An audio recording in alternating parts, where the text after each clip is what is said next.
Let's get to the broader markets right now. Big tech stocks were investor favorites for most of 2021. Josh Lipton joins us right now with three names to watch as we head into the new year. And of course, Josh, the big question is this going to continue in 2022, this tech love?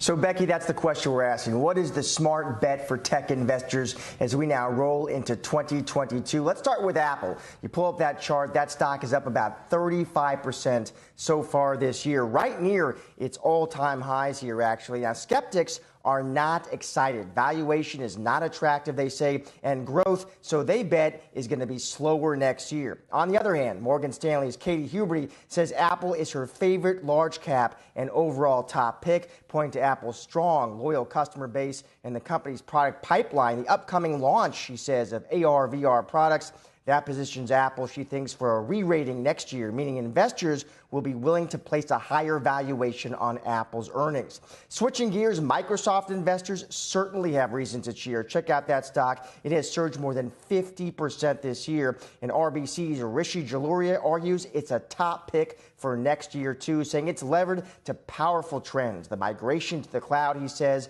benefiting Azure, the digital jet transformation of business benefiting Office 365, and the popularity we know of hybrid work models benefiting Teams. A risk, he says, CEO Satya Nadella is trying to execute on a lot of growth drivers at once here. If he swings and misses, that opens opportunities to rivals like Amazon and Alphabet. And finally, there is NVIDIA, a monster run in 2021. That stock surging 130%.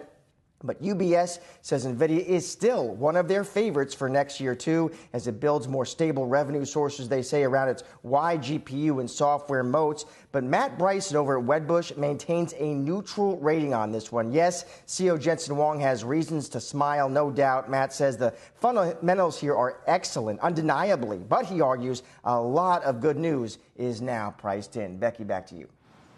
So, Josh, you're always going to have those who are fans of a stock and those who are, kind of thinking that the stock's going to go down from here. But if you were to look at those big names, the big tech names, and try and figure out if more of the street was in favor of it or thinking that there was going to be more of a bear case, how do the chips fall?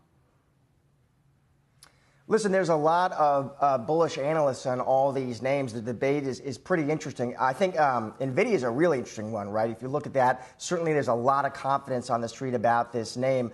Some, as I mentioned, are getting a little bit nervous about valuation. Not surprisingly, I checked in actually yesterday with Stacey Rasgon over at Bernstein. Valuation, he said, is scary. But a lot of these tech names, he said, obviously valuation is not a reason to buy or sell in and of itself. Stacey still has a buy on NVIDIA. I asked him why. He says, listen, bottom line, Jensen Huang crushes his earnings reports. Demand is strong. It's not showing no signs of abating. New products are on the way. And there's this growing story, this narrative building around software and the metaverse and how perhaps NVIDIA is well positioned to capitalize on. And of course, our own Jim Cramer, a big believer in NVIDIA. Becky.